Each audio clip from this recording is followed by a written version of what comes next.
مبارک کی سعادتیں ہم اپنی باہوں میں سمیٹ لیں گے۔ میرے نبی علیہ السلام کا فرمان مبارک ہے، یہ ایسا مہینہ ہے جس پر تمہاری رحمت کا سایہ تمہارے اوپر ہوتا ہے۔ صوم اس کا مطلب ہوتا ہے کھانے سے رک جانا، پینے سے رک جانا، اور ایک صوم کے مقابلہ میں صیام ہوتا ہے جس کو قرآن نے کہا ہے کتب علیکم الصیام۔ صوم ہر امت میں رہا ہے مگر صیام اس امت کے تقاضوں کے مطابق ہے۔ اللہ نے قرآن میں ہمارے لیے صیام کا حکم دیا ہے۔ صیام کا مطلب ہوتا ہے کھانے سے تمہارا منہ بند رہے گا، غلط دیکھنے سے تمہاری آنکھ بند رہے گی، غلط سننے سے تمہارے کان بند رہیں گے، غلط چیز کو ہاتھ لگانے سے تمہارے ہاتھ جو ہیں وہ رک جائیں گے، غلط چیز کو محسوس کرنے سے تمہارا دل رک جائے گا۔ ہر چیز کو روکنا ہے، ہر چیز کو روکنا ہے۔ دنیا کی ساری محنتیں جسم پہ ہو رہی ہیں، رب کی ساری محنتیں جسم اور روح پہ ہو رہی ہیں۔ جسم کی محنت میں کافر بھی شریک ہیں، مسلمان بھی شریک ہیں۔ روح کی محنت کے اندر مسلمان ہیں، کافر موجود نہیں ہیں۔ ایک ہوتا ہے زمانے کی برکت، ایک ہوتا ہے جگہ کی برکت۔ رمضان المبارک میں زمانے کی برکت ہے کہ یہ روزے کا مہینہ آپ کے زمانے کو جنتی بناتا ہے، اور اللہ والوں کی صحبت میں مکان کی برکت ہے۔ ان کے پاس بیٹھو گے تو جنت کے مکان تمہارے قریب آ جائیں گے۔ میرے نبی علیہ السلام کا فرمان مبارک ہے تم صیام پر چلو، اور یہ پہلا شکر ادا کرنا کہ تمہارا روزہ سحری سے شروع ہوگا اور افطاری پہ ختم ہو جائے گا۔ پہلی امتوں کا روزہ مغرب سے شروع ہو جاتا تھا اور اگلی مغرب تک رہتا تھا۔ رات کا سونا بھی روزے میں تھا، بیوی ان سے دور تھی، میاں بیوی کا اختلاط جائز نہیں تھا، نہ وہ رات کو کھا سکتے تھے نہ وہ صبح کھا سکتے تھے۔ افطاری کر لی، پھر اس کے بعد ان کا روزہ شروع ہو گیا۔ ہمارا تھوڑا سا روزہ ہے، عمل بہت زیادہ ہے، اجر بہت زیادہ ہے، نفع بہت زیادہ ہے۔ میرے نبی علیہ السلام کی حدیث میں عبداللہ ابن مسعود رضی اللہ تعالیٰ عنہ سے صحابہ نے پوچھا، یہ بتاؤ رمضان المبارک کا استقبال کیسے کرتے تھے؟ اس کے استقبال کے لیے ہم نے جھنڈے نہیں لگانے، اس کے استقبال کے لیے اشتہار نہیں لگانے، اس کے استقبال کے لیے کوئی ایکسرسائز ہمیں ضرورت نہیں، اس کے استقبال کے لیے کوئی خاص راستہ نہیں۔ اس کا استقبال صحابہ سے پوچھو، خوبصورت زندگی۔ عبداللہ ابن مسعود میرے نبی کے صحابی ہیں، آپ علیہ السلام کے قریب تر صحابی ہیں۔ آپ سے پوچھا گیا نبی کریم علیہ السلام رمضان کا استقبال کیسے کرتے تھے؟ اتنا خوبصورت جواب ہے، امت کو یہ سننا بھی ہے اور اس پہ چلنا بھی ہے۔ عبداللہ ابن مسعود نے قسم اٹھا کے فرمایا، خدا کی قسم ہم جب رمضان کا استقبال کرتے تھے، صحابہ جب اس کا استقبال کرتے تھے، پورے صحابہ میں کسی ایک صحابی میں، کسی ایک صحابیہ عورت میں اور ان کے دل میں دوسرے مسلمان کے لیے ایک ذرہ کے برابر بغض نہیں ہوتا تھا، ایک ذرہ کے برابر دشمنی نہیں ہوتی تھی، ایک ذرہ کے برابر نفرت نہیں ہوتی تھی۔ ہم بغض کو تھوک دیتے تھے، نفرت کو تھوک دیتے تھے، محبتوں کے جوش پیدا کرتے تھے، محبتوں کے پیغام پیدا کرتے تھے۔ حضرت انس رضی اللہ تعالیٰ عنہ کی روایت ہے، صحابہ نے پوچھا کہ بتاؤ رمضان المبارک کا استقبال کیسے ہوتا تھا؟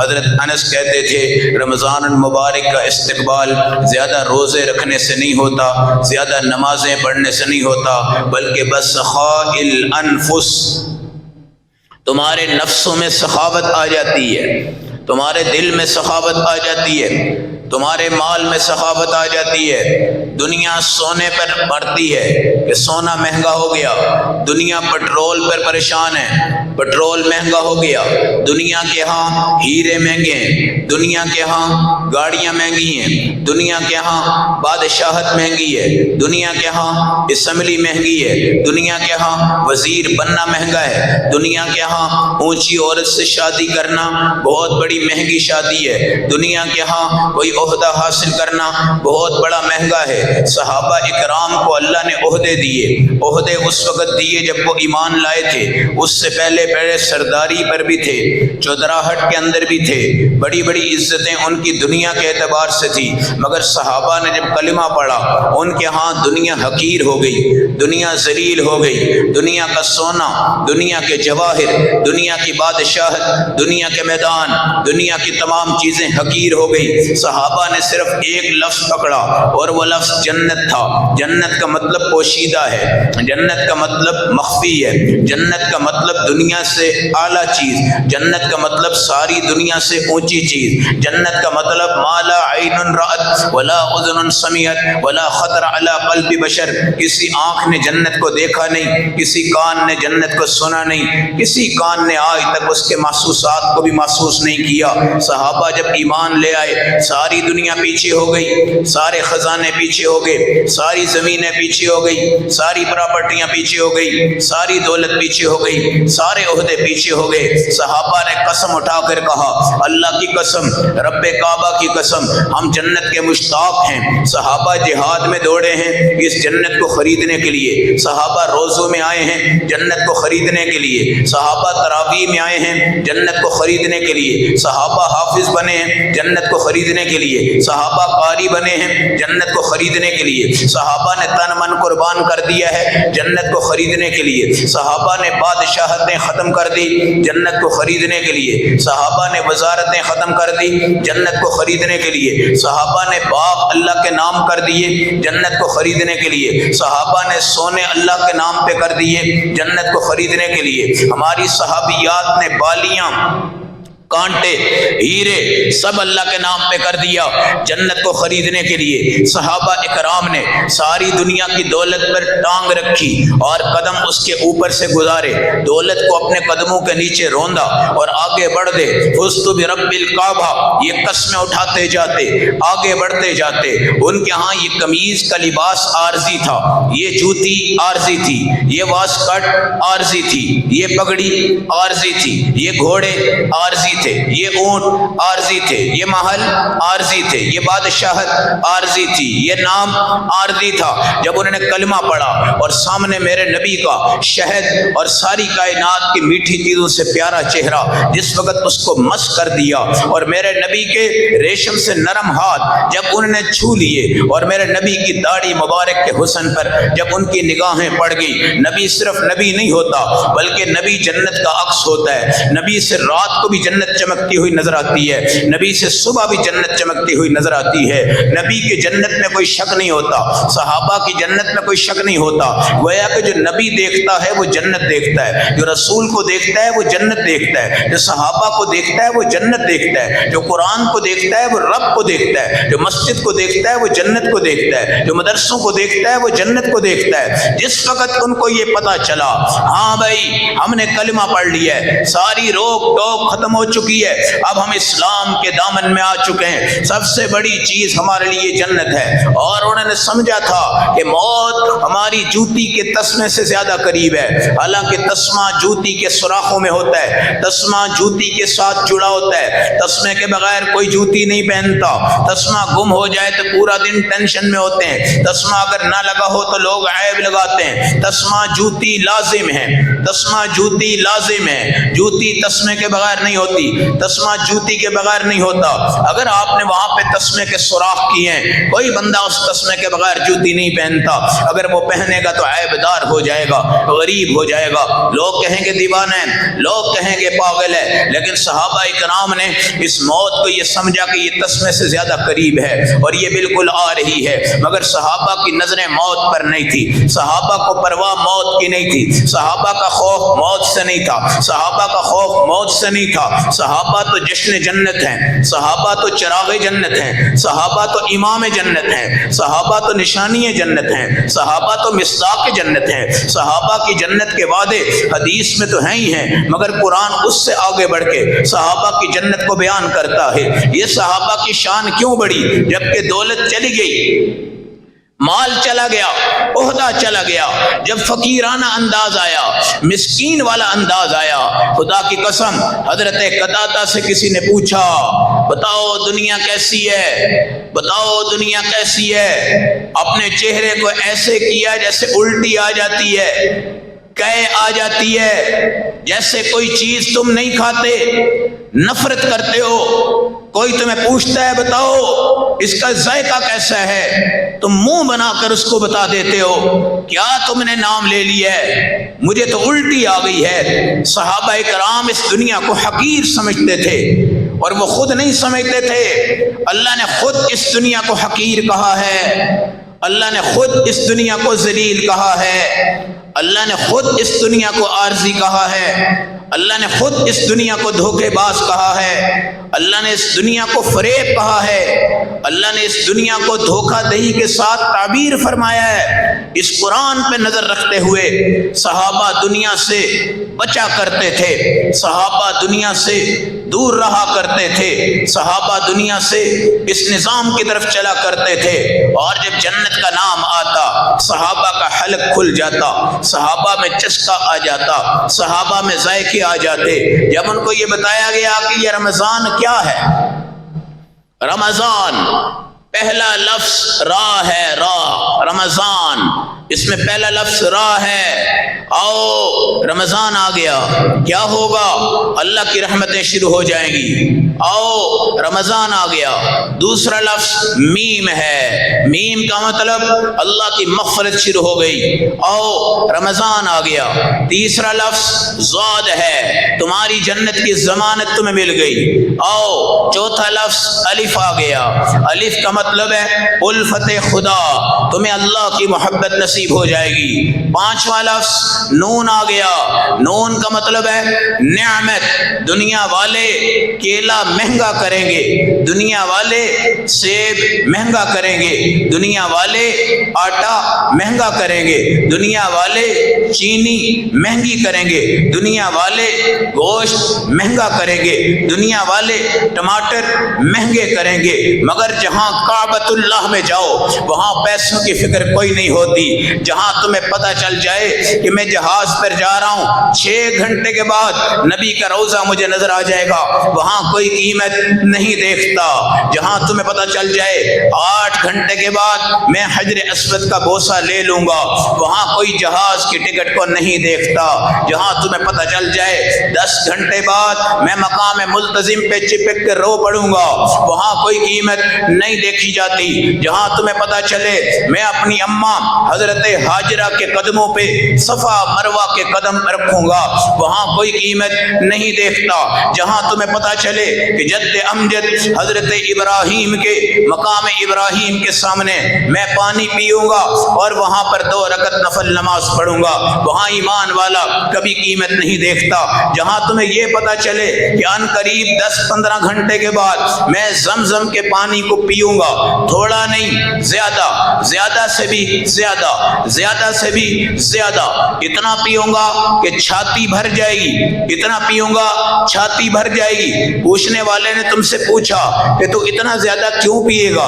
اس نے جواب دیا کہ میرے نبی نے کہا ہے کہ چھاتی بھر جائے اتنا وہ بندہ پی سکتا ہے جو مومن ہوتا ہے، اور اگر ذرا سا پی کے زمزم تھک جاؤ تو یہ وہ بندہ ہوتا ہے جو منافق ہوتا ہے۔ میں جی بھر کے پیوں گا، چھاتی بھر کے پیوں گا، حضرت اسماعیل کے ساتھ میری نسبتیں قائم ہو جائے گی۔ آؤ بتاؤ مجھے، لاکھوں کی تھدیاں لگ جائیں، کروڑوں کی تھدیاں لگ جائیں، اس میں کوئی اکاؤنٹنگ نہیں ہوتی، اس میں کوئی اکاؤنٹنگ نہیں ہوتی۔ دنیا مراسی بن جاتی ہے نا تو وہ گانوں کے اوزار خریدتی ہے، اور جو بڑا مراسی ہوتا ہے وہ انٹرنیشنل لیول کے اوپر جا کر یہ تمام اوزار خریدتا ہے، اور وہ کہتا ہے میرا معیار یہ ہے کہ میرا اوزار زیادہ ہو۔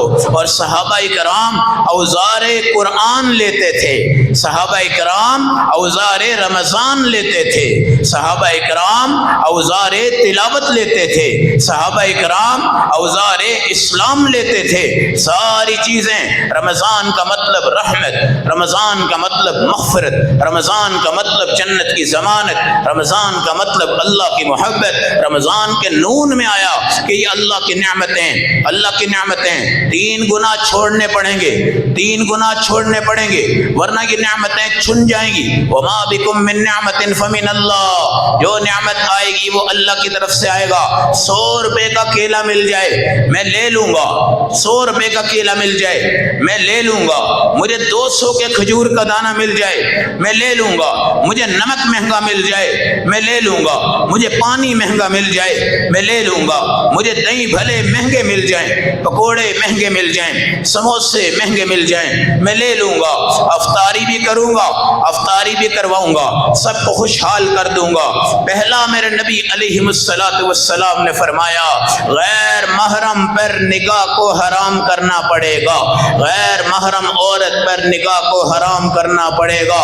میرے قرآن کی گارنٹی ہیں، میرے صحابہ کی گارنٹی ہیں، میرے حدیث کے الفاظ ہیں کہ غیر محرم عورت سے صحابہ ایسے دور جاتے تھے جیسے ہم بجلی کے کرنٹ سے دور جاتے ہیں۔ صحابہ اکرام تو کہتے تھے ہمیں شرم آتی ہے کہ ہم ادھر قرآن دیکھ رہے ہیں ادھر ایک آنے کی غیر محرم عورت کو دیکھیں، صحابہ تو شرما جاتے تھے، ہم نے ادھر نبی کا مقدس چہرہ دیکھا ہے ادھر ہم غیر محرم عورت کو دیکھیں، صحابہ تو شرما جاتے تھے، ادھر ہم نے بیت اللہ اپنی آنکھوں سے دیکھا ہے اور باہر جا کر غیر محرم عورت کو دیکھیں، صحابہ تو شرما جاتے تھے، ادھر ہم نے حدیث رسول دیکھی ہے ادھر غیر محرم کو کیسے دیکھیں۔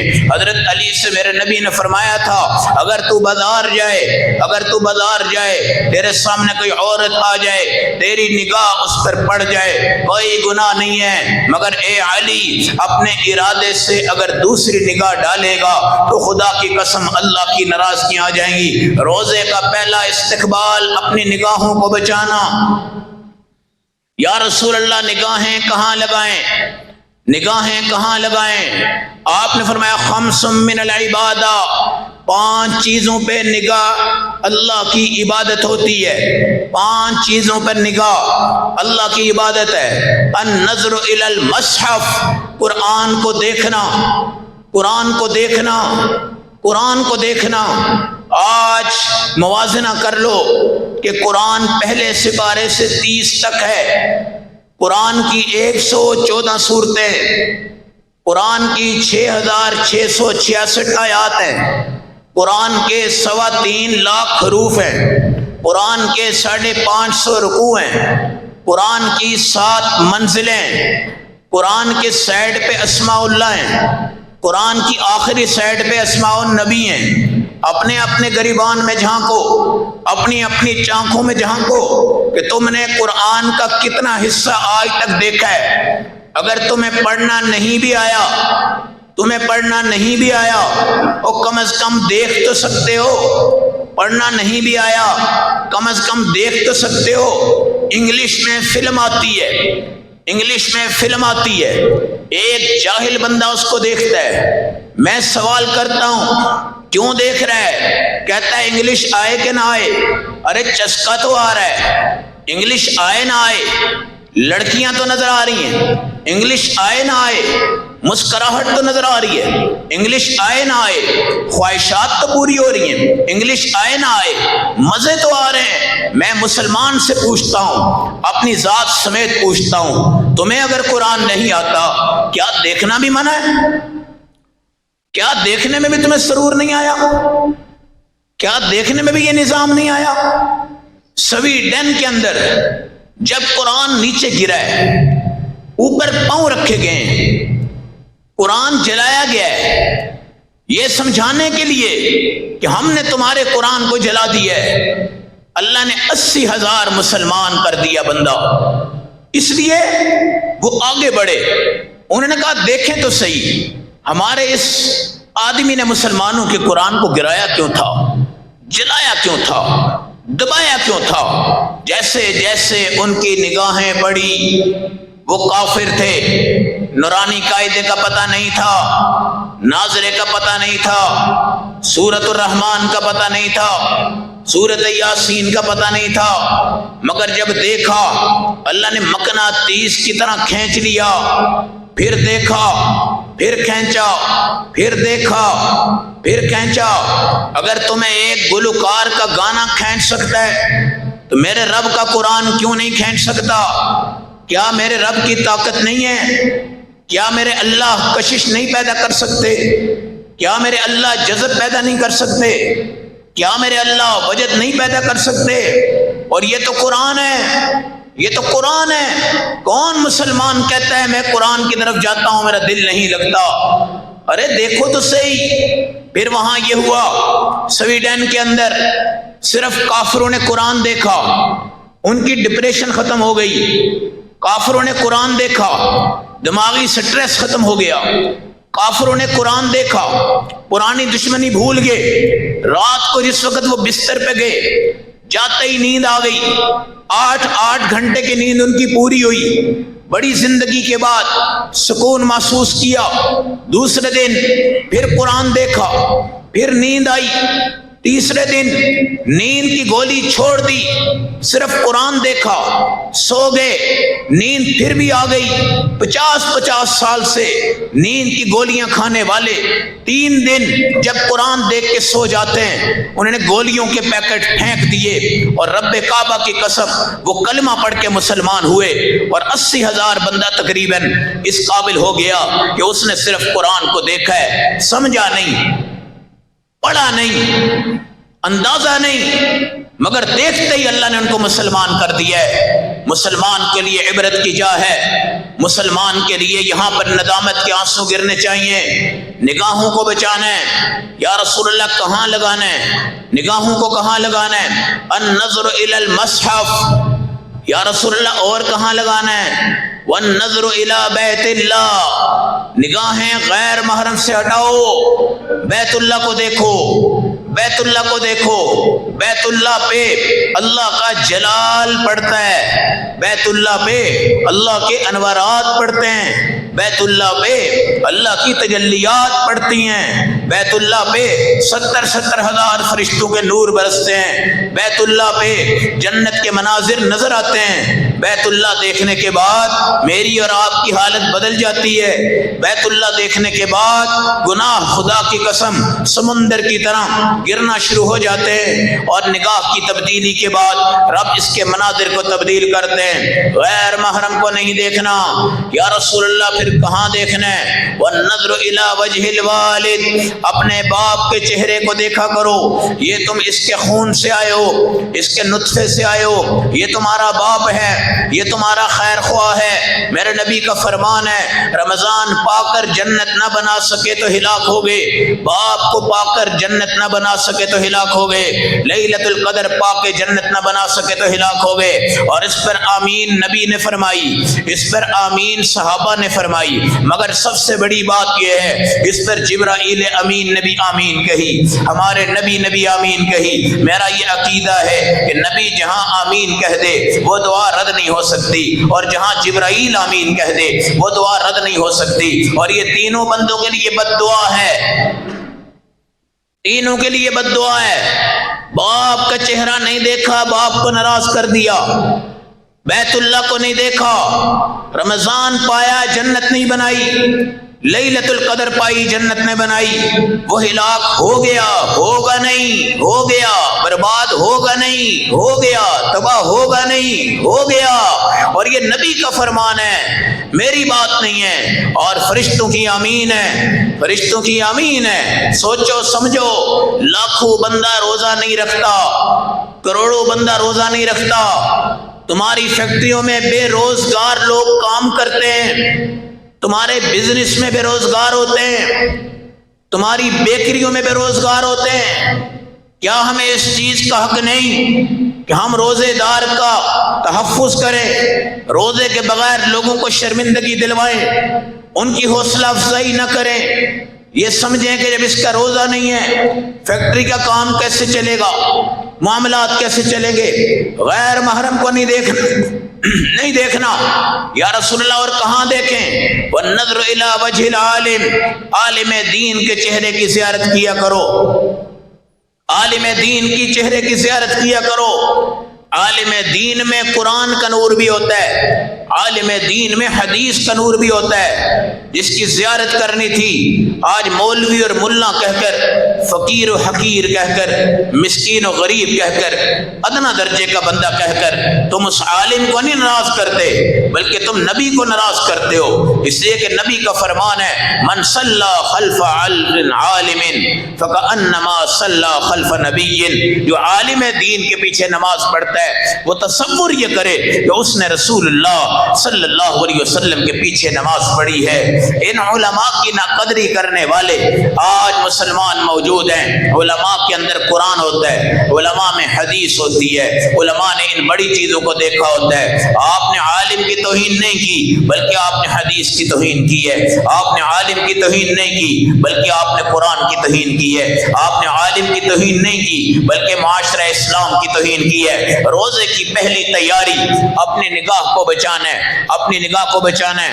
مدینہ کی جوان لڑکی ہے، بکریاں چرا رہی ہے، بدماش لڑکا آیا، آگے سے آیا، پیچھے سے آیا، دائیں سے آیا، بائیں سے آیا، جیسے کالج یونیورسٹیوں میں جن کو بھونڈ کہتے ہیں، بھونڈ کا مطلب ہوتا ہے لڑکیوں کو چھیڑنے والا، لڑکیوں کو تنگ کرنے والا۔ اللہ رب العزت ایسے بندوں کے اوپر کیا ذلتیں نازل فرمائیں گے، یہ ان کے تصورات سے باہر ہے۔ وہ صحابیہ تھی، بکریاں چروا رہی تھی، نوجوان لڑکی تھی، ابھی شادی نہیں ہوئی تھی، خوبصورتی اللہ نے دی تھی۔ ایک بدماش آیا، آگے سے دیکھا، پیچھے سے دیکھا، چھیڑنے لگا، بچی آگے بڑھی، چھڑی نیچے رکھی، بکریاں چر رہی ہیں، دایاں ہاتھ پکڑا، دائیں آنکھ نکالی، زمین پہ پھینکی، بایاں ہاتھ پکڑا، بائیں آنکھ نکالی، زمین پہ پھینکی۔ شادی شدہ نہیں، کنواری بچی ہے، دونوں آنکھیں گرا دی گئی۔ پیچھے سے والد آئی، وہ بیچاری پریشان ہو گئی، اس کے ہوش و حواس اڑ گئے، بے ہوش ہو کے گر پڑی۔ پیچھے سے چچا آیا، ماں کو اٹھایا، بچی کو اٹھا کے پوچھنے لگا، ہائے بیٹی تو نے یہ ظلم کیوں کر دیا؟ ہائے میری بیٹی تو نے یہ کیا کر دیا؟ کون تجھ سے شادی کرے گا؟ کون تجھ سے بیاہ کرے گا؟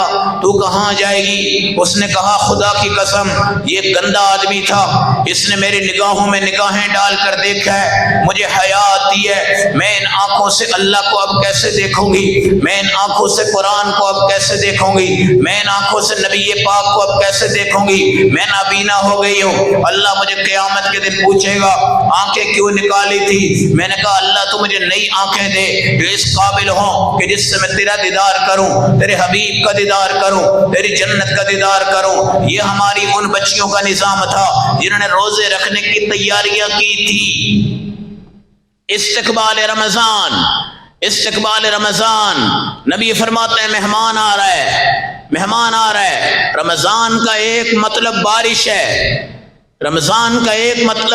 ہے، جب بارش آ جائے تو گدھے پہ بھی آتی ہے، گھوڑے پہ بھی آتی ہے، کتے پہ بھی آتی ہے، درخت پہ بھی آتی ہے، سڑکوں پہ بھی آتی ہے، کافر پہ بھی آتی ہے، شیطان پہ بھی آتی ہے، ایمان والے پہ بھی آتی ہے، عالم پہ بھی آتی ہے، جاہل پہ بھی آتی ہے، محلات والوں پہ بھی آتی ہے، مساجد والوں پہ بھی آتی ہے، مدارس والوں پہ بھی آتی ہے، اسمبلی والوں پہ بھی آتی ہے، وزراء پر بھی آتی ہے، مشیران پر بھی آتی ہے، شرابیوں پر بھی آتی ہے، زانیوں پر بھی آتی ہے، قاتلوں پر بھی آتی ہے، ڈاکوؤں پر بھی آتی ہے، مشرک پہ بھی آتی ہے، منافق پہ بھی آتی ہے۔ وہ سارے قطروں سے سب صاف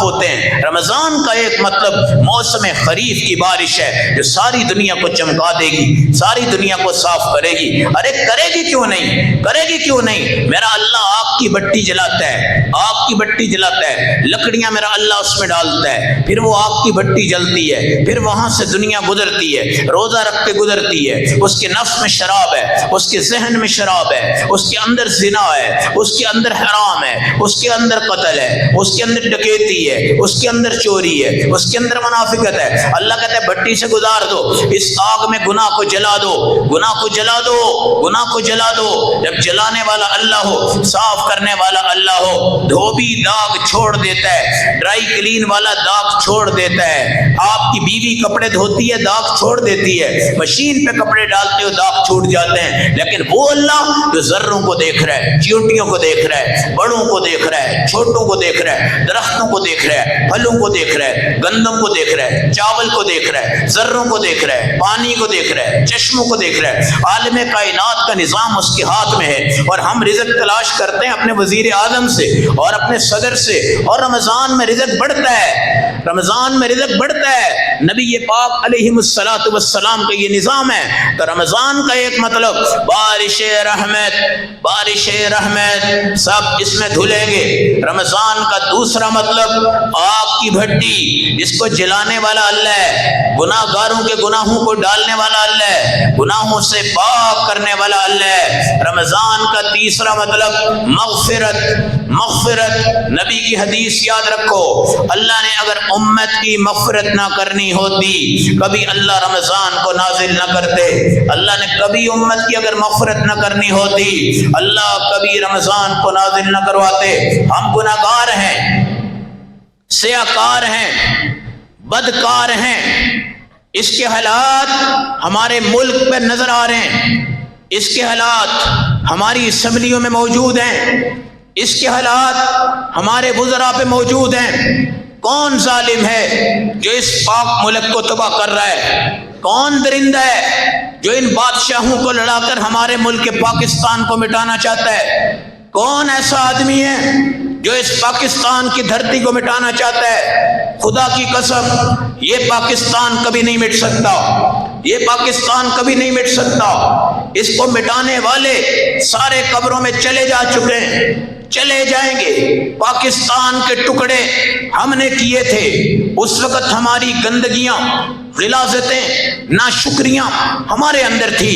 آج پاکستان کے ٹکڑے کرنے کی کوشش ہے، ہم اپنے اللہ کے سامنے چیخ رہے ہیں، رو رہے ہیں، گر رہے ہیں اور آہو بکا کر رہے ہیں، اور اللہ سے یہ دعا کر رہے ہیں، یا اللہ یہ رسہ کشی کو مٹا دے، اللہ یہ ذاتی دشمنی کو مٹا دے، اللہ یہ اداروں کی لڑائی کو مٹا دے، اللہ یہ عدلیہ کے جنگ کو مٹا دے، اللہ یہ انسانوں کی جنگ کو مٹا دے۔ رمضان پاکستان، رمضان پاکستان جزو لازم ہے، رمضان پاکستان جزو لازم ہے۔ اللہ نے ہمیں عام مہینے میں نہیں دیا، لیلۃ القدر میں رمضان دیا ہے۔ اللہ نے عام مہینے میں قرآن نہیں دیا، لیلۃ القدر میں قرآن دیا ہے۔ رمضان قرآن پاکستان، رمضان قرآن پاکستان۔ قرآن باقی ہے تو رمضان بھی باقی ہے، رمضان قرآن باقی ہے تو پاکستان بھی باقی ہے۔ پاکستان کبھی نہیں مٹ سکتا انشاءاللہ، کبھی نہیں مٹے گا انشاءاللہ۔ معاشی پالیسیاں میرے اللہ کے ہاتھ میں ہے۔ جس وقت آپ کی وہ گزر گئی لیلۃ البراءت، جس میں اللہ نے پاکستان کے معاشی بجٹ کا فیصلہ کر دیا ہے، پاکستان 2023 میں کس معاشی نظام پہ جائے گا یہ میرے اللہ نے فیصلہ کر دیا ہے۔ اب تم گٹے رگڑو، گھٹنے رگڑو، یہودیوں کی محفل میں جاؤ، عیسائیوں کی محفل میں جاؤ، تم اپنی معاشیاں نہیں بدل سکتے، معاشی پالیسی کو تبدیل نہیں کر سکتے۔ معاشی نظام کا بجٹ میرا اللہ پیدا کرتا ہے، ہر سال کی شب برات میں معاشی نظام میرا اللہ بناتا ہے اور بنا کر فرشتوں کو دے دیتا ہے۔ وہ ہو چکا ہے، وہ ہو چکا ہے، اس کی فکر میں مت رہنا، اس میں کوئی تغیر نہیں، کوئی تبدل نہیں۔ پہلا عمل اپنی نگاہوں کی حفاظت، اپنی نگاہوں کی حفاظت۔ دوسرا عمل میرے نبی علیہ الصلوۃ والسلام نے فرمایا، قرآن سے محبت پیدا کر لو، قرآن سے محبت پیدا کر لو۔ یہ قرآن آج تک کسی کو نہیں روکتا، قرآن آج تک کسی کو منع نہیں کرتا۔ قرآن سب کے پاس ہے، قرآن دیہاتوں میں ہے، قرآن پہاڑوں میں ہے، قرآن دریاؤں میں ہے، قرآن سمندروں میں، قرآن آسمانوں میں ہے، قرآن زمینوں میں ہے۔ جس طرح اللہ ہر جگہ ہے، اللہ کی صفت قرآن بھی ہر جگہ ہے، اللہ ہر جگہ ہے، اللہ کی صفت قرآن بھی ہر جگہ ہے۔ اس لیے رسول اللہ صلی اللہ علیہ وسلم نے فرمایا، قرآن سے محبت پیدا کرو۔ رمضان اور قرآن کے دو نور ہیں جو اللہ قیامت کے دن تمہیں عطا فرمائے گا۔ آپ کی پیشانی پہ رمضان کا نور چمکے گا، قرآن کا نور چمکے گا، اور رمضان سفارش کرے گا، قرآن سفارش کرے گا۔ رمضان گناہگار نہیں ہے، قرآن گناہگار نہیں ہے، رب گناہگار نہیں ہے، رب بھی پاک، رمضان بھی پاک، قرآن بھی پاک۔ جب رمضان تمہاری سفارش کرے، قرآن تمہاری سفارش کرے، بائی چانس تھا کہ پتہ نہیں اس کی سفارش قبول ہوگی کہ نہیں ہوگی، لیکن نبی پہ قربان جاؤں، آپ کی زبان پہ قربان جاؤں، اپنی امت سے کہا یہ دونوں سفارش کریں گے، فیشفعان، اور ان کی سفارش رد نہیں ہوگی بلکہ قبول ہوگی، اور سمجھ جاؤ کہ یہ سفارشیں تمہاری قبول ہو گئی ہیں۔ تیسرا، رزق حلال کر دو، رزق حلال کر دو۔ خدا کی قسم گندا رزق قرآن اس کو قبول نہیں کرتا، گندا رزق نماز اس کو قبول نہیں کرتی، گندا رزق حج اس کو قبول نہیں کرتا، گندا رزق عمرہ اس کو قبول نہیں کرتا، گندا رزق جہاد اس کو قبول نہیں کرتا، گندا رزق زکوٰۃ اس کو قبول نہیں کرتی، گندا رزق صدقہ اس کو قبول نہیں کرتا، گندا رزق اللہ کے فرشتے قبول نہیں کرتے، گندا رزق اولیاء قبول نہیں کرتے، گندا رزق صحابہ قبول نہیں کرتے، گندا رزق امام قبول نہیں کرتے، گندا رزق قاری قرآن قبول نہیں کرتے۔ اور رزق حلال کرو، حلال کرو، کلو من طیبات ما رزقناکم، جو ہم تمہیں دے رہے ہیں وہ طیب ہے، جو ہم تمہیں دے رہے ہیں وہ طیب ہے۔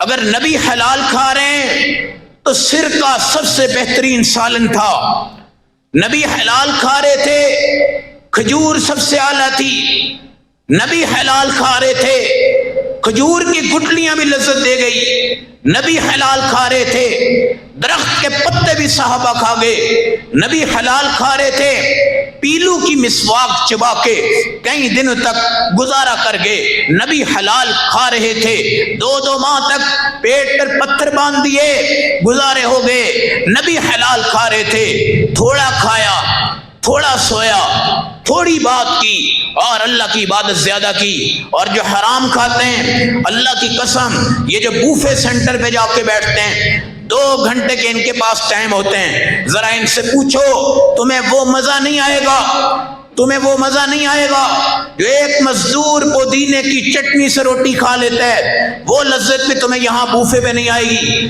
تمہیں وہ لذت بھی نہیں آئے گی جو ایک فقیر آدمی پیاز کے چھلکے ان کو اٹھا کے روٹی کھا لیتا ہے، تمہیں وہ لذت بھی نہیں آئے گی جو ایک آدمی 2 ہری مرچیں پکڑتا ہے اور ان کو روٹی کے ساتھ لگا کے کھا لیتا ہے، تمہیں وہ لذت بھی نہیں آئے گی اگر ہری مرچ بھی نہیں، پانی میں ذرا سا نمک ڈالتا ہے اور 1 گلاس پانی سے وہ 2 روٹیاں کھا جاتا ہے اور خدا کی قسم ہر قسم سے زہر سے وہ بچ جاتا ہے۔ یہ حلال کی تمیز ہے، حلال کی تمیز ہے۔ رمضان کو مذاق نہ سمجھنا، رمضان کو مذاق نہ سمجھنا، اس کو موقع سمجھنا، اللہ کے واسطے حلال کھاؤ، حلال اللہ تمہارے اوپر برسائیں گے، حلال اللہ تمہارے اوپر اتاریں گے۔ پھر میرے نبی علیہ السلام کا فرمان ہے، حلال لے لو، حلال لے لو، ساری دنیا سمٹ کے آ جائے گی۔ روزہ کہے گا میں بھی آ گیا، قرآن کہے گا میں بھی آ گیا، زکوٰۃ کہے گی میں بھی آ گیا۔ زکوٰۃ دو، حلال کا پہلا نسخہ، زکوٰۃ دو۔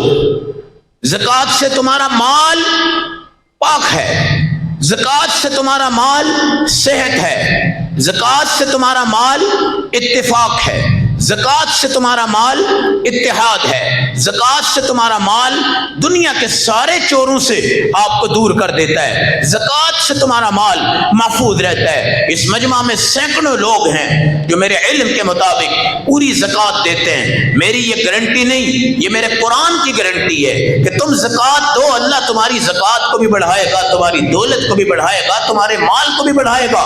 تمہیں کیا پتا ہے بیوہ عورتیں ہمارے علماء کے ساتھ بڑی ایسی امت جڑی ہوئی ہے جن کو حالات کا پتہ ہوتا ہے، امام کو پتہ ہوتا ہے، خطیب کو پتہ ہوتا ہے، محتمم کو پتہ ہوتا ہے کہ کون سی دنیا اس وقت کس پریشانی میں مبتلا ہے۔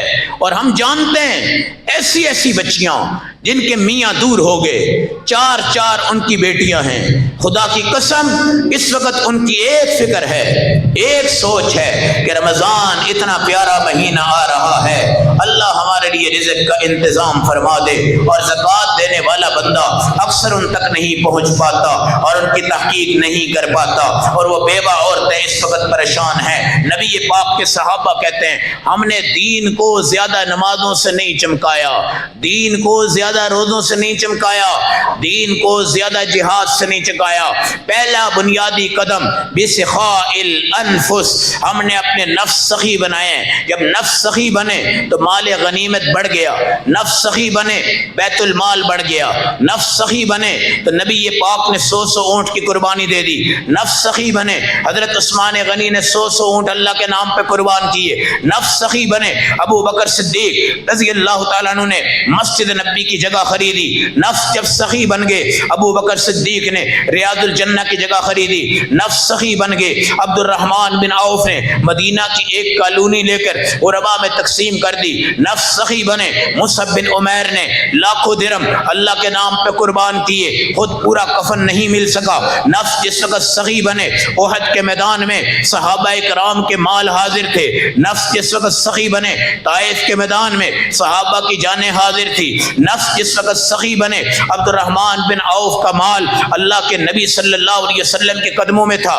نفس جس وقت سخی بنے خدا کی قسم صحابہ کی بیویوں نے اپنے زیورات اللہ کے نام پہ قربان کر دیے، نفس جس وقت سخی بنے ان سخیوں کا امام تھا جس کو ابو بکر صدیق کہا جاتا ہے، قرآن نے ان کے متعلق ایک خوبصورت جملہ کہا ہے ينفقون اموالهم باللیل والنہار، دنیا دن کو خرچ کرتی ہے، ابو بکر رات کو بھی کرتے ہیں دن کو بھی کرتے ہیں۔ ابو بکر صدیق کے سامنے ایک صحابی تھے جن کا نام مستح تھا، یہ غریب آدمی تھے، سیدنا ابو بکر صدیق ان کا اور ان کے بچوں کا خرچہ ان کو دیتے تھے کیونکہ ابو بکر صدیق بھی کپڑے کے تاجر تھے۔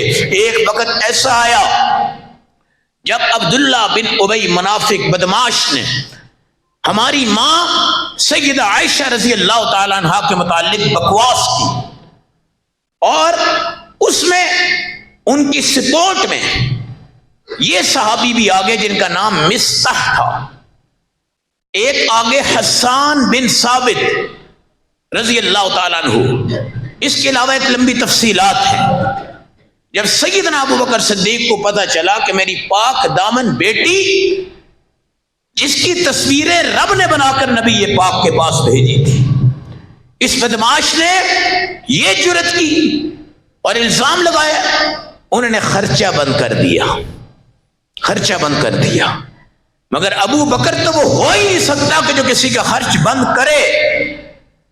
ابو بکر کا ترجمہ ہے مہمان آئے سب سے پہلا پانی کا گلاس جو دیتا ہے اس کو ابو بکر صدیق کہتے ہیں، مہمان آئے سب سے پہلا لقمہ کھانے کے بجائے کھلا ڈالے اس کو ابو بکر صدیق کہتے ہیں، جہاد آ جائے سارے صحابہ اگر آدھا مال دیتے ہیں ابو بکر صدیق گھر کی سوئی بھی دے دیتا ہے اس کو ابو بکر کہتے ہیں، ہجرت آ جائے ساری دولت رومال میں لپیٹ کر حضور صلی اللہ علیہ وسلم کے قدموں میں ڈالتے ہیں۔ اور جس وقت آپ کے والد ابو قحافہ آپ کی بیٹی سے پوچھتے ہیں کہ وہ مال کہاں ہے جو ابو بکر صدیق نے رکھا ہوا تھا، تو بیٹی پتھر ڈالتی ہے اس تھیلے میں، کہتی ہے ابا جی مال ادھر ہی، آپ پریشان نہ ہو۔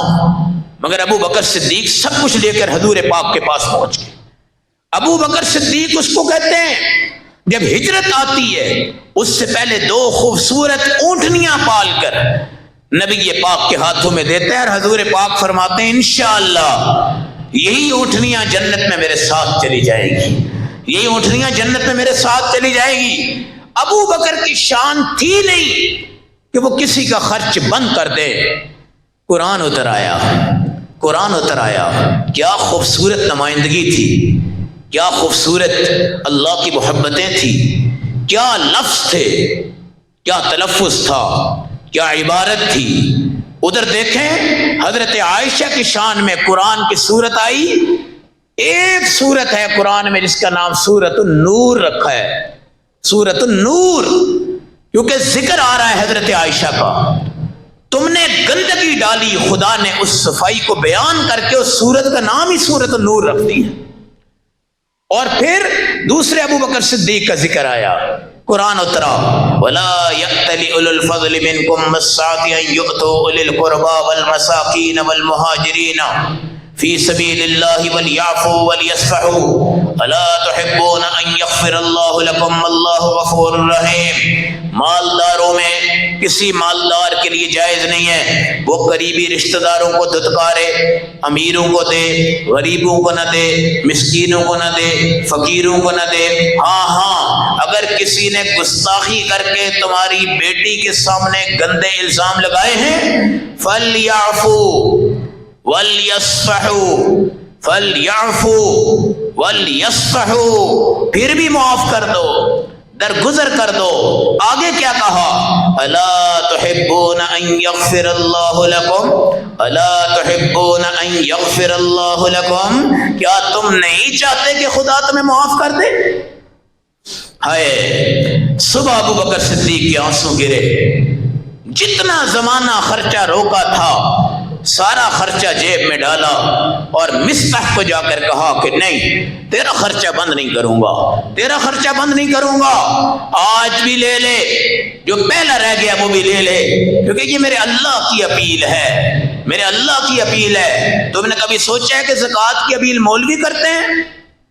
زکوٰۃ کی اپیل مولوی کرتے ہیں؟ اقیموا الصلاۃ آتوا الزکاۃ، صدقوں کی اپیل کیا مولوی کرتے ہیں؟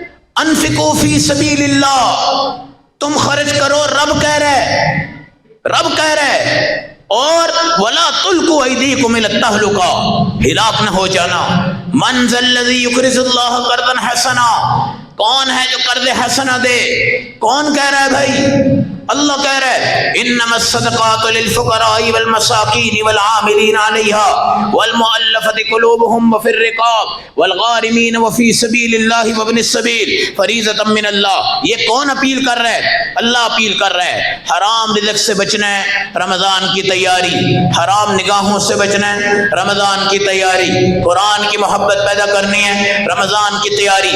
چار کام رمضان میں کریں گے انشاءاللہ، قرآن کی تلاوت کثرت سے کریں گے، نمبر 2 استغفار کی کثرت کریں گے، نمبر 3 درود شریف کی کثرت کریں گے، نمبر 4 تیسرا کلمہ کثرت سے کریں گے، نمبر 5 رمضان سے پہلے اپنے پیکج بناؤ جو کہ 15,000 کے قریب، ایک نارمل فیملی کا چھوٹا سا خرچہ ہے، 15,000 کا تھیلا اپنی زکوٰۃ کا بناؤ اور وہ جا کر غریبوں کے ہاتھ میں آج دو، آج کل نہیں، آج دو۔ اگر زکوٰۃ نہیں بنتی عام نفلی صدقات میں لاؤ اور ایک تھیلا بنا کر ان کو دے دو اور اپنے ہاتھوں سے ان کو دے دو تاکہ ان بچیوں کا نظام ٹھیک ہو جائے، ان کا رمضان ٹھیک ہو جائے۔ نمبر 4 اپنی نمازوں کی مشق شروع کرو، 5 نمازیں جماعت سے پڑھو، گٹے گوڈے ٹھیک کرو، بھاگ دوڑ کرو، پاؤں مضبوط کرو، اعصاب مضبوط کرو، اور اس کے بعد یہ تصور کرو کہ جنت کے دروازے کھلنے والے ہیں۔ مگر اس سے پہلے یہ بات یاد رکھو ہمیں توبہ کی ضرورت ہے۔ جنت کے دروازے کبھی کھلتے ہیں کبھی بند ہوتے ہیں، توبہ کا دروازہ آج تک نہ کبھی بند ہوا ہے نہ کبھی بند ہوگا۔ جب سورج مغرب سے نکلے گا اس وقت آئے گا۔ خدا کی قسم اپنے سموسے، اپنے پکوڑے، اپنے دہی بلے، اپنا پیکج، اس کی فکر مت کرنا بلکہ غربا کو دیتے جاؤ۔ جتنا تقسیم کرو گے اللہ کی قسم، اللہ کی قسم، اللہ کی قسم تمہاری سپلائی کھل جائے گی، تمہارے سمندر آ جائیں گے، تمہارا بزنس بڑھے گا، تمہاری دکان بڑھے گی، تمہارا سب کچھ بڑھے گا جب تم اللہ کے راستے میں دے رہے ہو۔ کوشش کرو وہ ماں، وہ بہن جو پکی نمازی ہے اور غریب ترین ہے، خدا کے لیے جا کر اس کو یہ پیکج دے دو، اس کو یہ پیکج دے دو۔ وہ نمازوں کے ساتھ جب تمہارا یہ رزق کھائے گی اللہ تمہارے رزق کو اتنا چلائیں گے، اتنا چلائیں گے، اتنا چلائیں گے آپ تصور نہیں کر سکتے۔ یہ تجربہ ہے، تجربہ ہے، یہ ریا نہیں ہے، دکھلاوا نہیں ہے۔ ہمارے مدارس سے تعلق ہے اور کئی ایسے مدارس ہیں جہاں پر مسافر بچے پڑھتے ہیں۔ میں اپنی ذاتی طور کی بات کر رہا ہوں کہ جمعرات کے دن ان بچوں کے لیے کوئی چیز میں ضرور لے کے آتا ہوں اور دسترخوان میں ان کے اندر بیٹھ کے کھاتا ہوں، بے شک کالے چنے کیوں نہ ہوں، بے شک 100 بچے کے لیے 100 دانے کھجور کیوں نہ ہو، بے شک 100 بچے کے لیے 100 کیلا کیوں نہ ہو۔ اللہ اگر طاقت دے تو ان کو بریانی بھی کھلا سکتے ہیں۔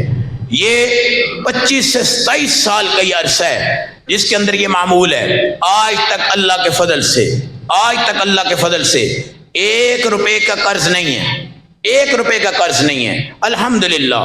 آج تک اللہ کے فضل سے کسی کی دولت سے ہم مرغوب نہیں ہیں۔ ہمیں جو اللہ نے علم دین سے وابستہ کی ہے، اللہ نے اس میں ہمیں استغنا نصیب کی ہے، اور ہماری صرف زندگی کے گزارا کرنے کا نسخہ صرف یہ ہے، ہم ان طلباء میں بیٹھ کر اگر 100 روپیہ ہے تو 100 کی چیز کھلا دیتے ہیں، 1000 ہے تو 1000 کی چیز کھلا دیتے ہیں۔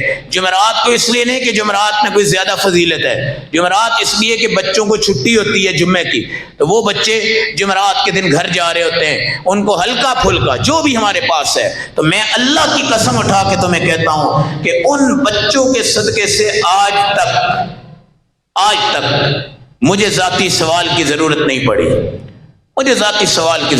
پڑی۔ ہزاروں بندہ ہے جن سے ہماری دعا بھی ہے، سلام بھی ہے، لیکن اللہ کے فضل سے جو زندگی گزری ہے آج تک کسی کے دروازے اور دکان اور مکان اور دولت اور کوٹھی کے پیچھے کبھی اللہ نے ہمیں احساس کمتری نہیں دلوائی، اور الحمدللہ صرف ان بچوں کے صدقے سے اللہ ہمارے نظام زندگی کو چلاتا ہے۔ 1,00,000 کی ضرورت ہوتی ہے مل جاتا ہے، 10 کی ہوتی ہے مل جاتا ہے، 10,000 کی ہوتی ہے مل جاتا ہے، سب کچھ ہو جاتا ہے۔ صاحب نصاب ہیں، خود زکوٰۃ فرض ہے، خود زکوٰۃ دیتے ہیں الحمدللہ۔ یہ سب ان علماء، طلباء اور اکابرین کی برکتوں سے ہے۔ ایک بات یاد رکھنا، دل میں اگر آپ نے سمجھا نا کہ میں اس بیوہ پہ احسان کر رہا ہوں، تو اللہ کی قسم آپ کا صدقہ لپیٹ کر آپ کے منہ پہ اللہ مار دیں گے، یاد رکھنا۔ اور جب زکوٰۃ دینے جاؤ تو یہ مت سمجھنا کہ یار میں نے 10 لاکھ مدرسے کو دینا ہے تو مولوی صاحب ذرا 100 قدم آ کے مجھے ملیں اور میری رسپیکٹ ہو اور میرا نام ہو اور میرا کام ہو اور میرا عہدہ ہو، تب بھی تمہاری زکوٰۃ تمہارے منہ پہ لپیٹ کے مار دی جائے گی، اللہ قبول نہیں کریں گے۔ احسان سمجھا کرو کہ تم نے اگر ایک طالب علم کو زکوٰۃ دی ہے تو وہ بچہ معصوم قرآن پڑھتا ہے اور وہ تمہاری زکوٰۃ سے آج رات کا کھانا کھا رہا ہے، اس کا احسان سمجھو۔ مدارس کو اس سطح پہ لے کر آؤ کہ مدارس میں جا کر پیسے دو، مدارس والوں کو گلی دیواروں پہ مت دھکیلو، گلی دروازوں میں مت دھکیلو۔ یہ تمام کی تمام چیزیں ہیں۔ اللہ ہم سب کو فطرانہ کتنا ہے یہ ابھی مفتی حضرات فیصلہ کریں گے، جب یہ آئے گا تو اس کا جواب آپ کو دیں گے۔ جمعہ کے بعد نکاح ہوگا، اللہ اس میں برکتیں دے۔ تو میرے بھائی، ہم رمضان کی تیاری پہ جا رہے ہیں، 5 وقت کی نماز جماعت سے پڑھ لو، تراویحوں کے لیے پورے تیار رہنا، رزق میں سودی اکاؤنٹ اپنا بند کر دو، بیوہ عورت یتیم بچوں کے گھروں تک جاؤ، اپنا راشن ان کے گھروں میں پہنچا دو۔ اگر تمہاری رہنمائی نہیں ہو سکتی، اپنے زمانے اور وقت اور گلیاں اور محلے جو ہیں وہاں کے جو مولانا صاحب ہیں آپ ان سے ضرور رابطہ کر لو، وہ آپ کی رہنمائی کریں گے انشاءاللہ ان جگہوں تک جہاں تک آپ جا کے یہ بیوہ عورتیں اور یتیم بچوں اور بچیوں کو بہت کچھ دے سکتے ہیں۔ اللہ ہمیں عمل و سمجھ کی توفیق عطا فرمائے۔